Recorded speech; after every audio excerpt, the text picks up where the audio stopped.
Abah Sudarman Channel. Abah sekarang berada di daerah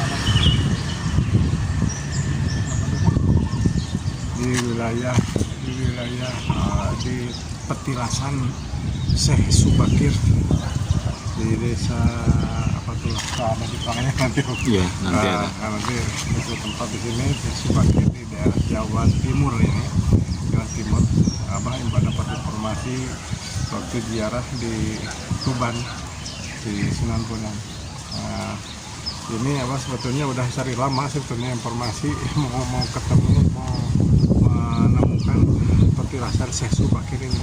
Alhamdulillah Abah dapat petunjuk bahwa di sini ada petilasan Subakir, dan dari informasi barusan bersama dengan pengurusnya yaitu Pak Darkum, di mana lokasi situasi dan tempat di mana tinggalnya. Mari kita ikuti dan keseruannya gimana. Mari.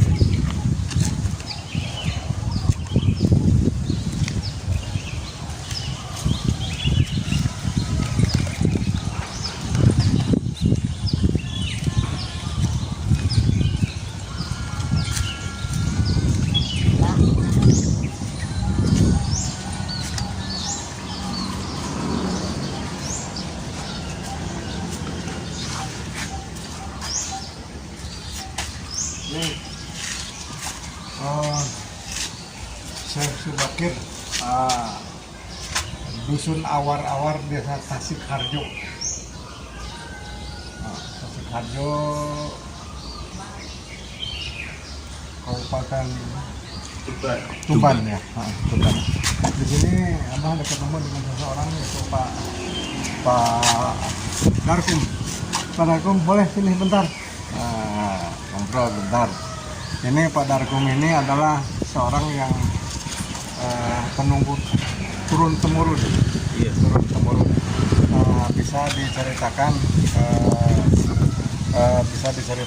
soal Subakir ini, ceritanya gimana secara garis besarnya aja. Oh iya.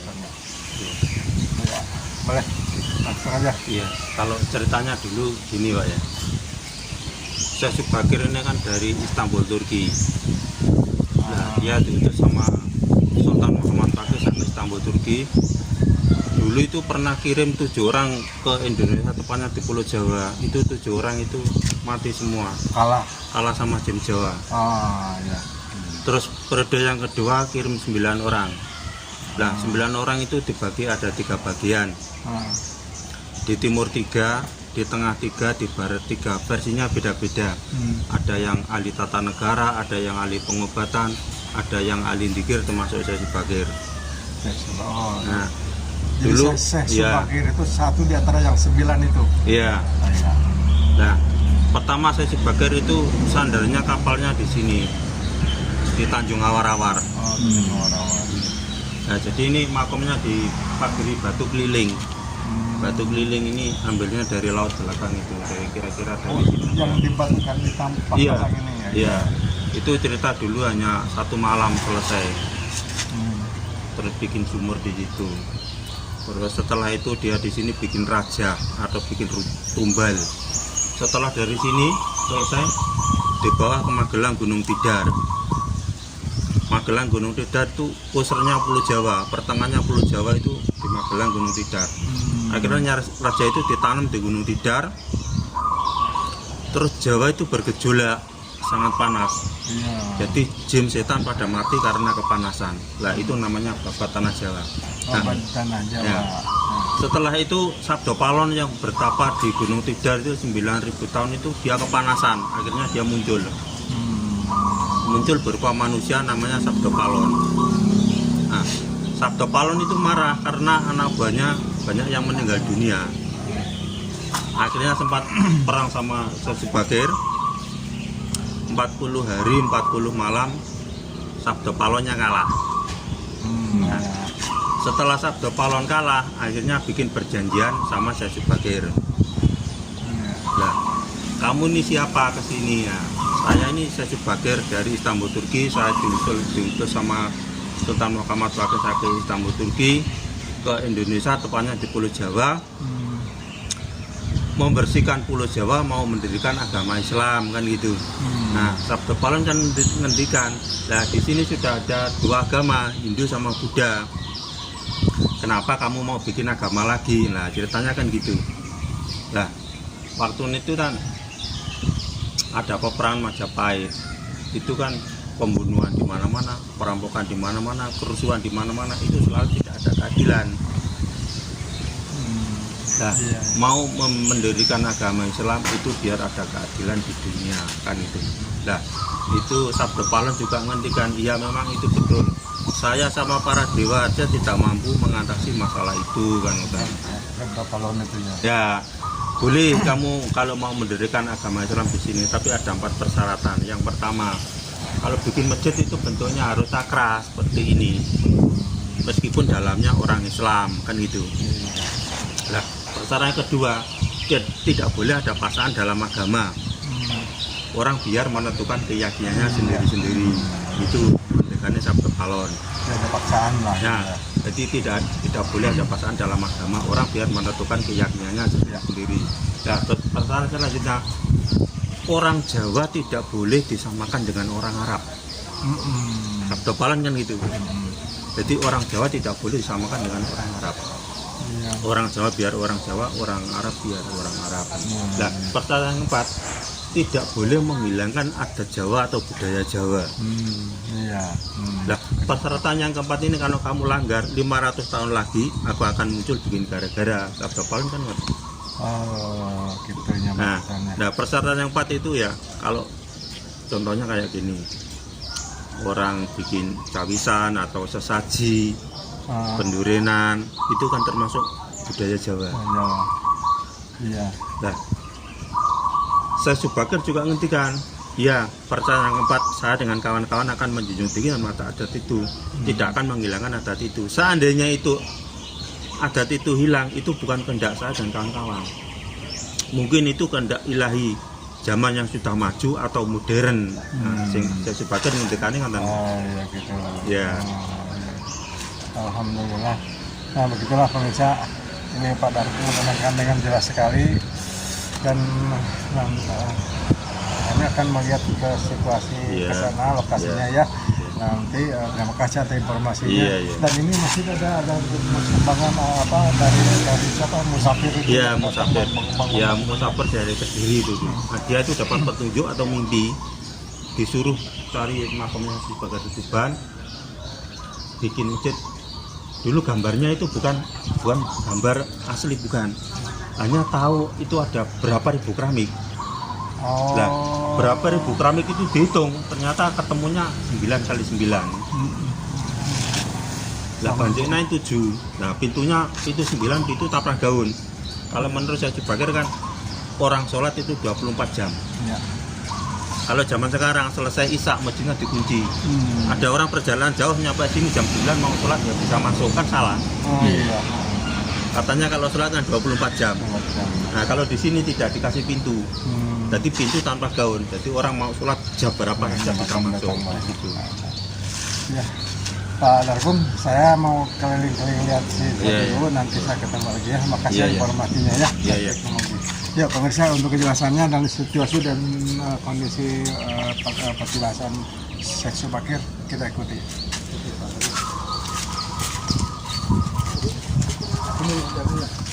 Iya, Pak.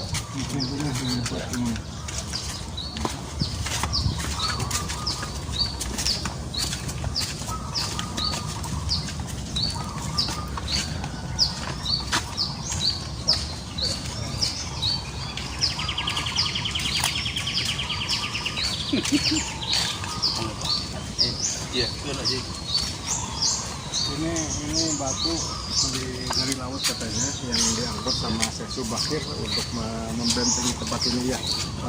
Ini termasuk situs, Mas, peninggalan dari Syekh Subakir. Bersejarah ini.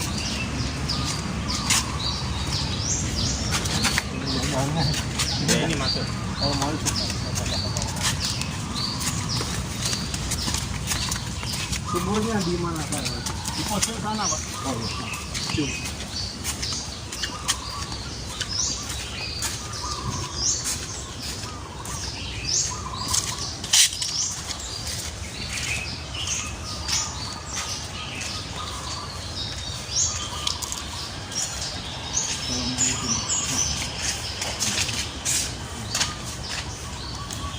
ini bangunan atap ini termasuk baru. Baru 5 bulanan. Ini petilasan ya? Iya. Bisa boleh saya masuk sini.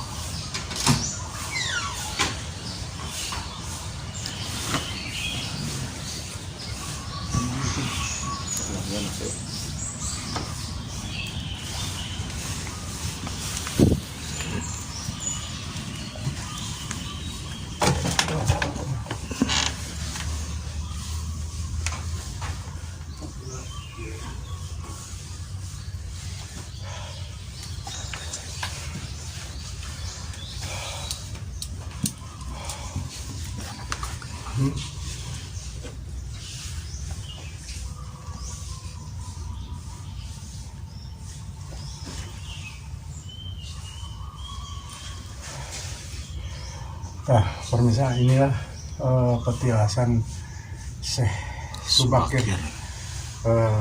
Jadi kalau petilasan berarti Syekh Subakir itu hilang di tempat inilah tempatnya. Jadi karena orang tua dulu yang utusan dari Turki, Syekh Subakir ini menghilang di sini dan punya makna tersendiri sangat luar biasa kesaktiannya.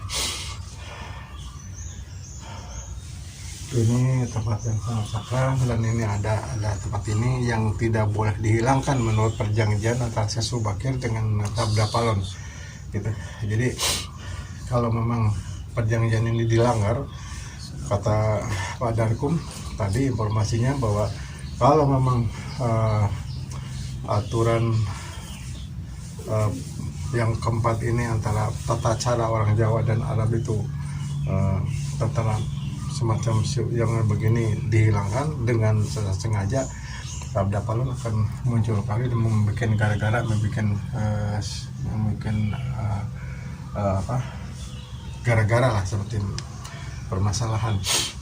Tapi karena mungkin ada yang hilang, mungkin ada menurun, bukan menghilang dengan sengaja, tapi dengan karena modernisasi dengan alam sesuatu, bukan dengan disengaja, mungkin ada perbedaan. Dan inilah yang saya coba ya.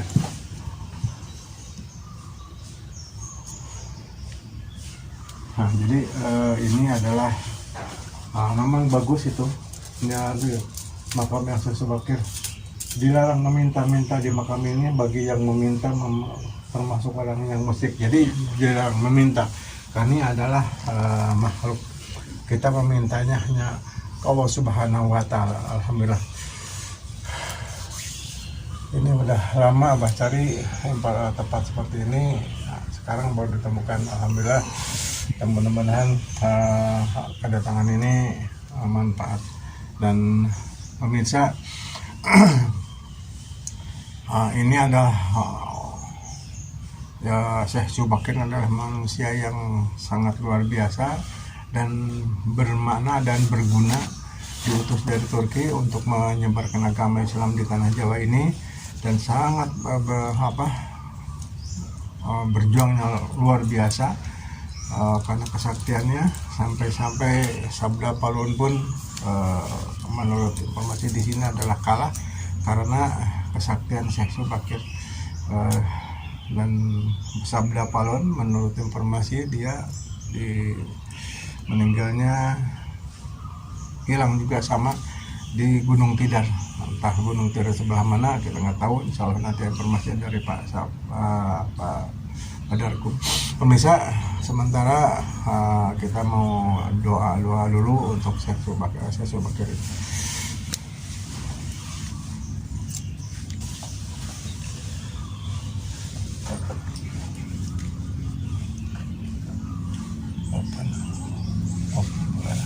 Jawabkan.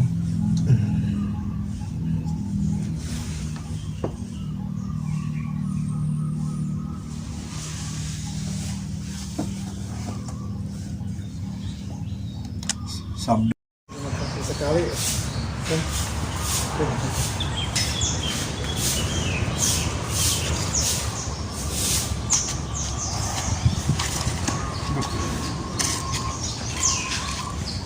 Sumurnya Pak, Ini sumur ini ya, air di sini ya. Iya. Terima kasih nih. Iya, iya, iya. Salaman dari ini. Salaman. Iya, iya. Ya makasih ya. Nih orang yang menunggu yang makamnya Pak Syekh Subakir. Ini sangat luar biasa ini. Terima Ini kasih. aja Ya. baru ini. Oh ini maksudnya. Baru 5 bulanan. Oh gitu. Nah, jadi pembangunan di sini ini termasuk masih ilegal. Jadi belum dikelola daerah.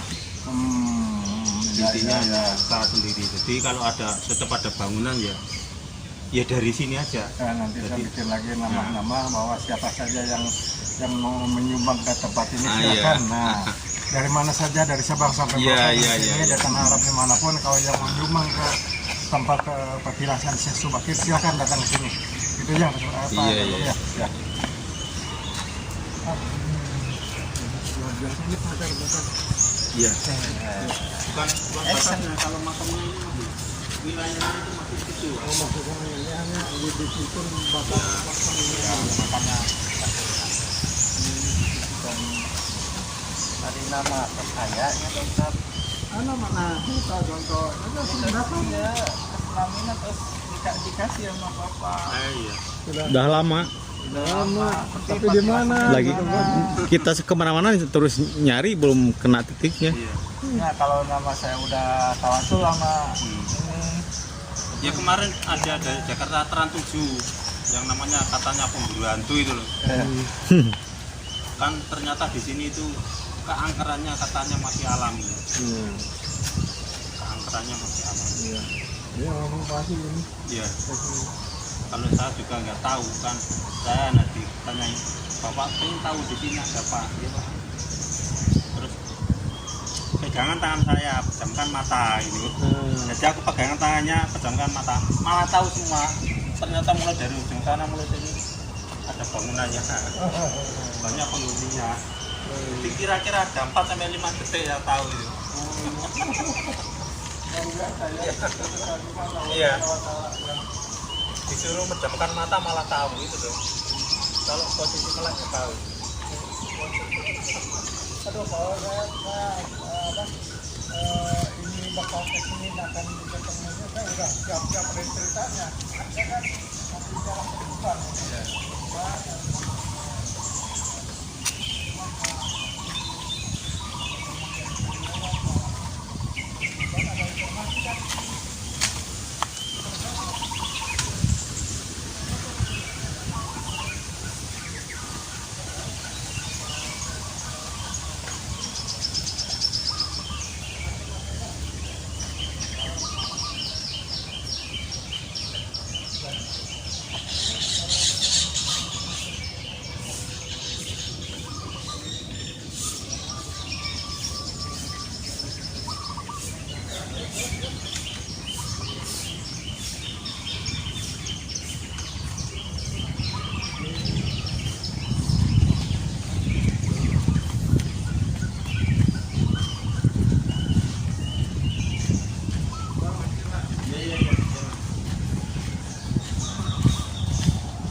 sini Pak ya.